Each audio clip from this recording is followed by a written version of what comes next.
days and pleasant nights, fellow travelers along the path of the beam. I am known in this realm as Jaime and Fuego, and if it please you, join me for another installment here on a Tuesday of Hail to Stephen King, program that I do twice a week here on the Horror Show. Started out in 2017, once a week, and the demand and just the response was beyond what Cecil or yours truly could have expected, and so yes, it's been such an awesome experience discussing Sai King with you guys. As you can see, King is my favorite author, just in case you are new to the mix here. I have read all of his books as of a few months ago last year after starting on a massive journey that spanned over 7 years, starting with Carrie and going all the way through to Sleeping Beauties, which is the only book you don't see there, because after finishing reading it, I gave it to a friend as I am anxiously anticipating the arrival of my Cemetery Dance Special Edition. Very stoked for that. So I've done tons of videos at this point, and that's where I need your assistance, viewers, to help make sure we keep this train rolling. I need questions, comments, insights, stuff like that. I still have a whole stockpile of different ideas for here in 2018, but with 2 episodes a week now, yes, it's definitely gonna need some assistance from all of you guys because I love ya.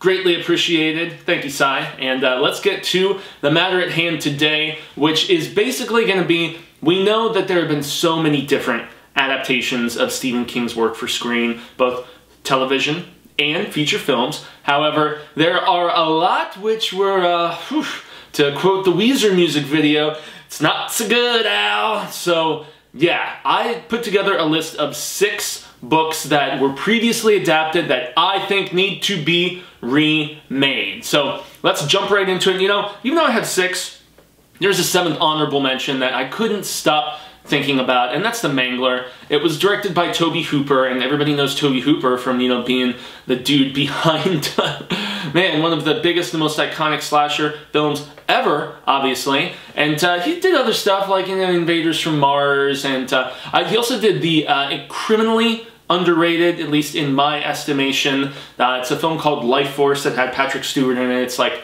space vampires. Dan O'Bannon did the script for that one, if I recall correctly. In fact, Dan O'Bannon also worked on Invaders from Mars with him, Stan Winston. Great practical in that. But yeah, he did this adaptation of a short story from Night Shift called The Mangler, and the short story is very, you know, it's not very large, but you know, it's still one that I really enjoy because it's about a laundry press getting like possessed, and this is one that King really wrote based on personal experience because he used to be one of those guys that worked at a laundromat, and they had this enormous press machine, and there was a dude who worked the machine that had like missing fingers, you know, because of the fact that he had his hand caught in there one time, and so it just turned into a bat shizzle crazy mess with Robert Englund. Obviously, we love the dude to death, but he was like the foreman of the place, and he was just he was on a different level of silly in this. They did 2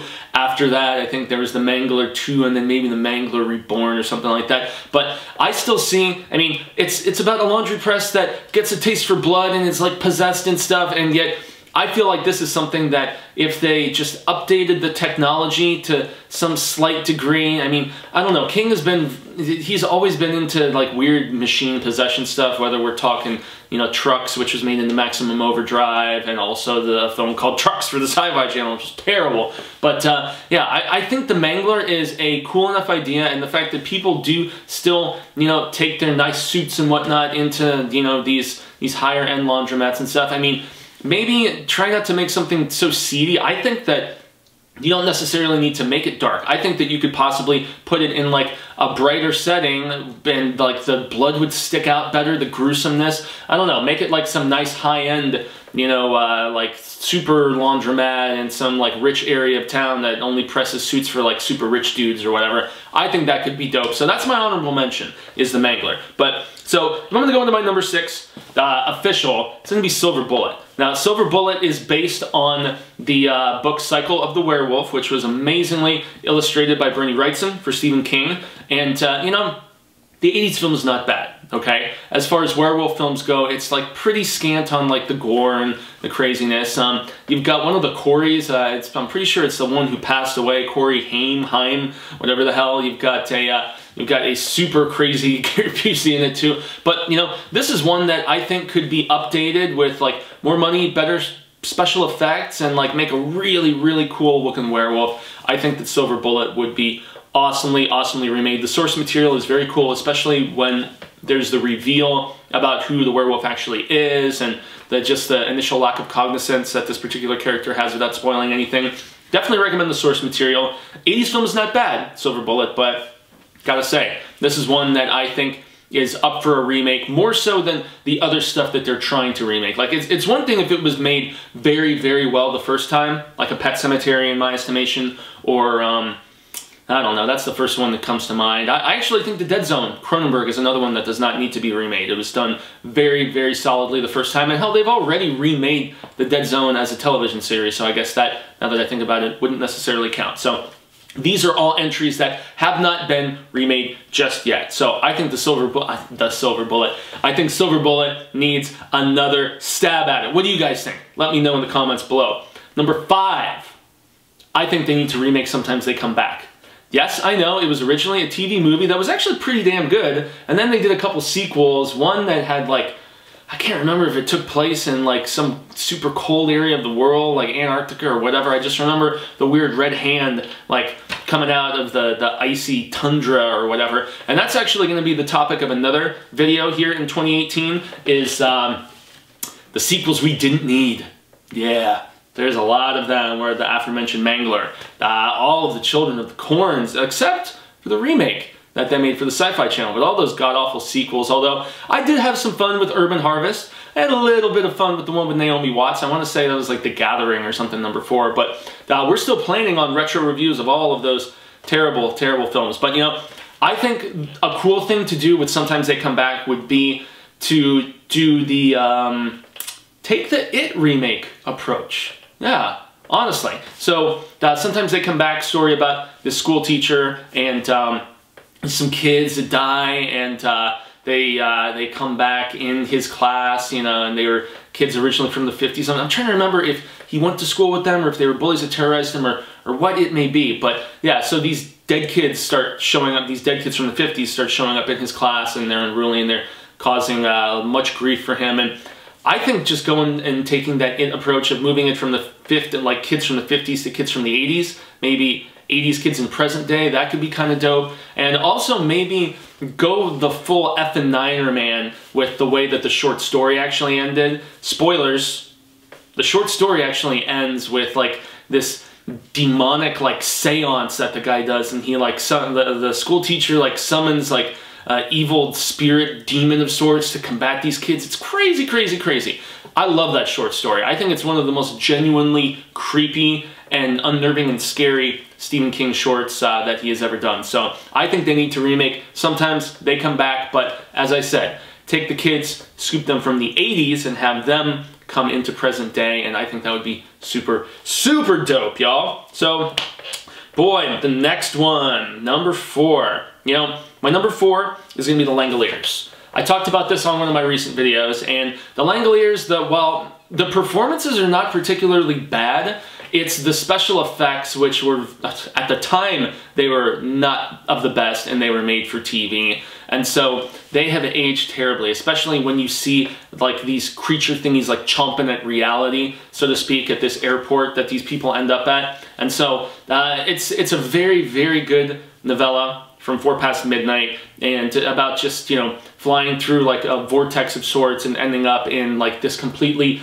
desolate, you know, airport area or alternate dimension of sorts. And I thought the girl who played the blind child, who had, like, kind of powers of sorts, I thought she was one of the best parts of the original. But, you know, the acting is very TV level, and that's probably going to be something that I mention about most of these that came out in the 80s and 90s, adaptations of King stuff. They, especially the TV stuff, with the exception of The Stand, which I think really, honestly, genuinely holds up. As much as I like it, I love the stuff with the kids, but the stuff with the adults felt very, very made for TV. And so, yeah, speaking of which, I remember Stanley, his wife, watching Perfect Strangers, and the dude for Perfect Strangers is in the Langoliers. So I think that that is one that could be very, very awesomely remade. I think they could do it Blumhouse style, especially since the predominance of it takes place at this airport. They could film it on the cheap, man, like less than 10 million, you know, just save your money for like good looking, you know, Langolier chomper thingies or whatever the hell they were. And, yeah, get some decent talent, and you know, I think that that's one that could be made on the cheap and yet updated very, very well. So yeah, the Langoliers from 4 Past Midnight is my number 4. So my number 3, another made-for-TV one, and you know, this is one that actually I don't think is very bad at all. I think it's got a great performance by Ron Perlman when he's actually in it.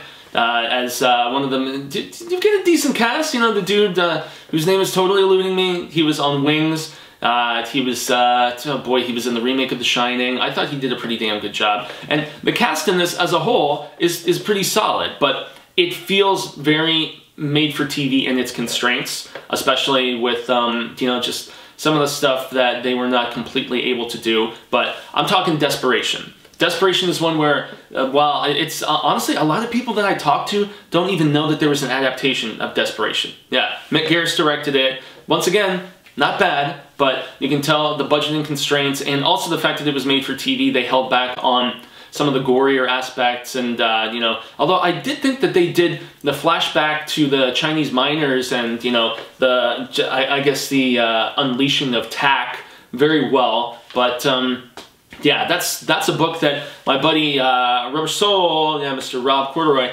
or Cordery, sorry, I'm probably mispronouncing it, but sorry. That's a book that he swears by, and it's one that I need to reread at some point because I haven't reread it since the initial walkthrough, and yeah, especially with like its sister book, The Regulators, which was a Bachman book.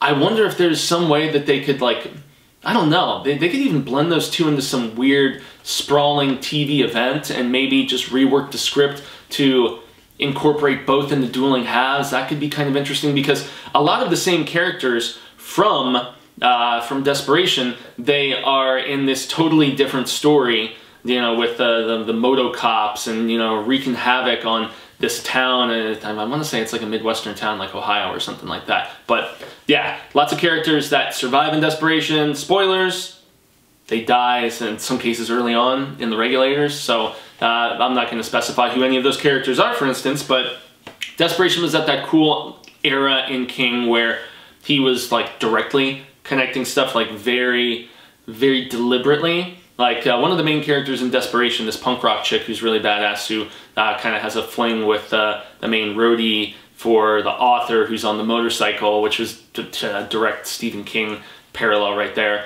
She was a character in Rose Madder at the woman's, you know, like sanctuary, you know, for abused women and stuff like that. So yeah, I think Desperation definitely needs a remake, although, man, as that possessed policeman, I really think Perlman did a damn good job, at least for when he was in the film. So, my number 2, and this is a book that I reread last year, and then for its 30th anniversary, no less, and then I rewatched the TV miniseries, and I didn't remember the TV miniseries being as bad as it actually was. The two leads did great jobs in it, but I'm talking the Tommyknockers. Now, the Tommyknockers was probably the most sci-fi novel that King had written up until that point, and I think it still is going to go down as maybe probably the most sci-fi-ish one that he'd written. Now, he's done sci-fi in his shorts, you know, a lot more so.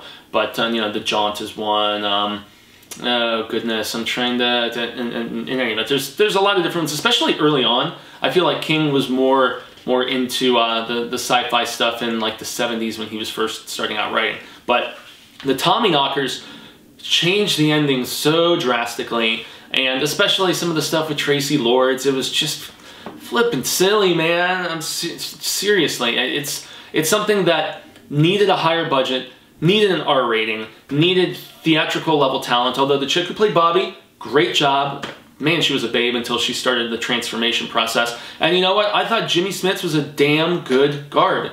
He really, really was. But that is a sprawling novel. It's almost got like It levels of building backstory and stuff like that, especially when you start to realize just in this particular area where the spaceship is unearthed, just compasses acting haywire, all kinds of different interesting little touches. It's got lots of backstory about just weird occurrences in the area where the ship was buried and so on. So I think the Tommyknockers definitely, especially over 30 years later now, it needs a remake so badly, because when I reread it, I loved it so much more than I remembered. The first time through, I was just like, yeah, this is pretty good. But I mean, the plight of Guard especially, and yeah, what actually happens to Bobby in the books. I mean, there's just, this is one that was not done justice on the small screen, and I will always praise a film that I thought, or a adaptation that I thought was good on the small screen,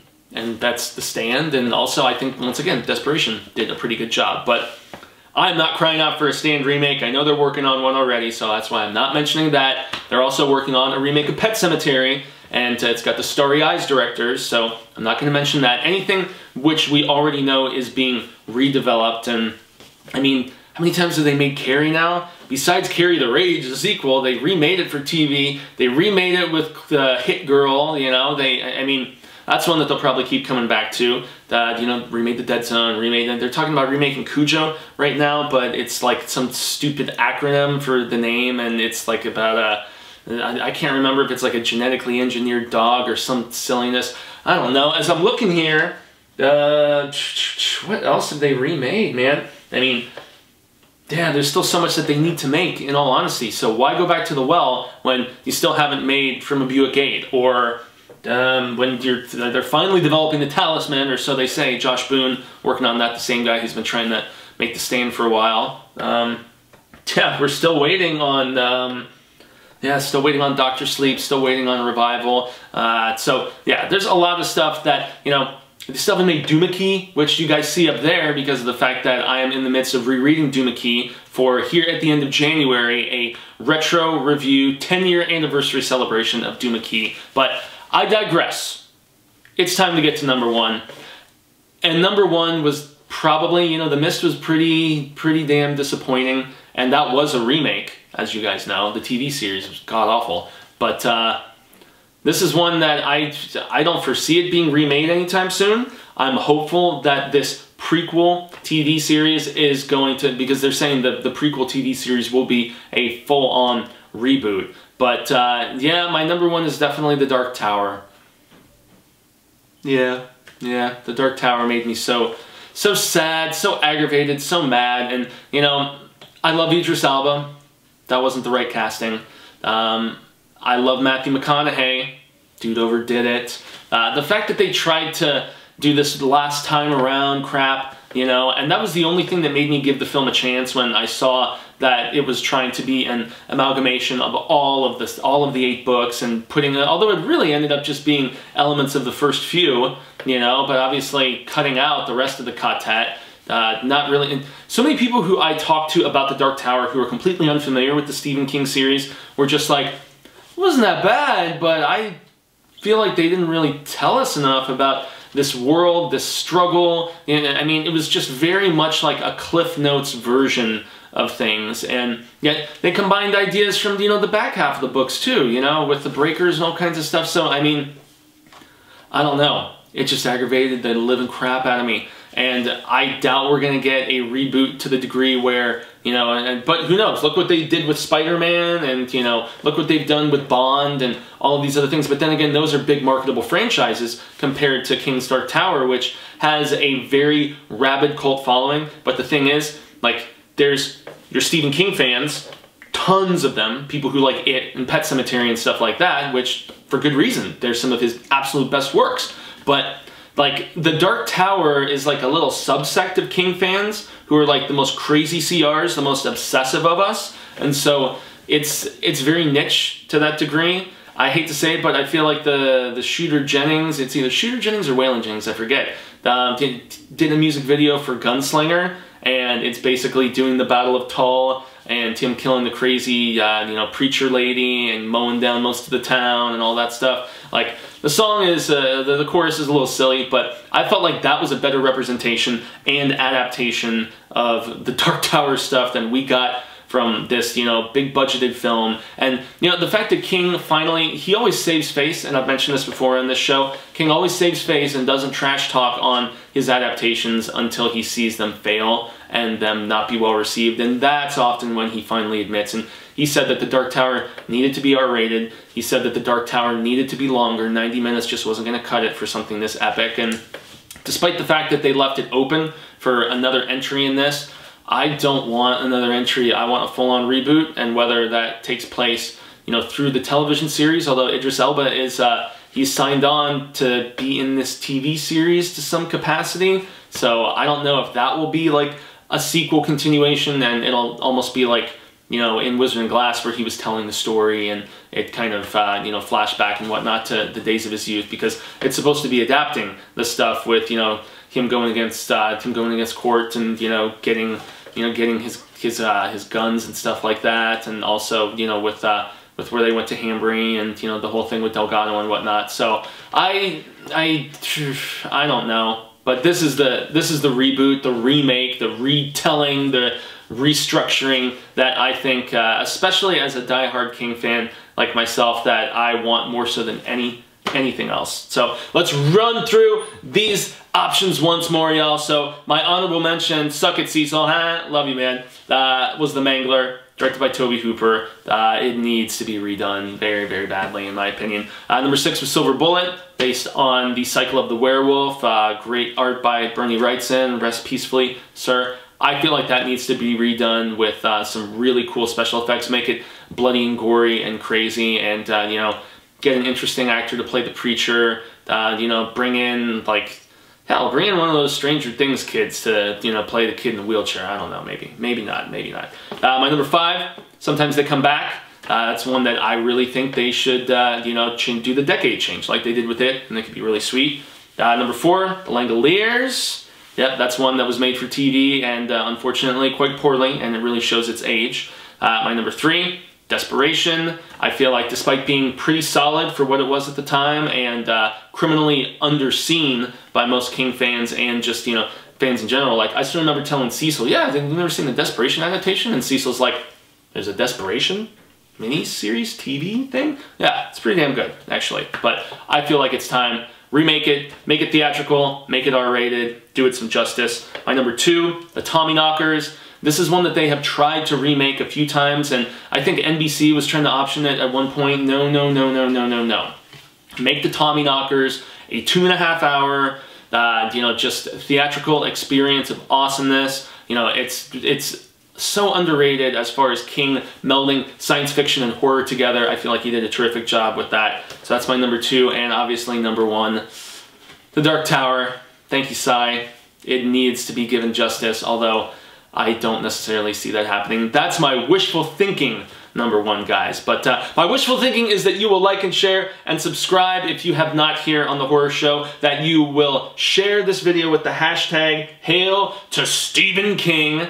I have been Jaime and Fuego, so I extend a grande gracias to all of you peeps who have tuned into this. I'm on all social media sectors, just at Jaime and Fuego, Twitter, Instagram, Facebook, YouTubies. There's going to be some new content coming on Fuego YouTube very, very soon, so look forward to that. And Fuegotainment relaunch that I keep putting off because of the fact that when you have, you know, an upstart channel and you're so busy with your 17,000 plus whatever subscribers on your main channel, it's a tough juggling act to kind of try to figure out. But I'm so appreciative of all of y'all tuning into this program, and once again, you know, comment and give me some ideas about the sort of coverage that you would like to see here in 2018. Twice a week, every Terrible Tuesday and every Scarific Saturday, you will find me here on The Horror Show. So until the Wheel of Ka comes around once more, hasta luego, sin amigos. I am hopeful that it is sooner rather than later. And until that moment arrives, remember,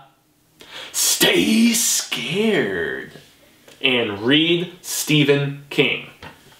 And also watch Stephen King too. I mean, if you want to see a good adaptation, Stand. Can't go wrong.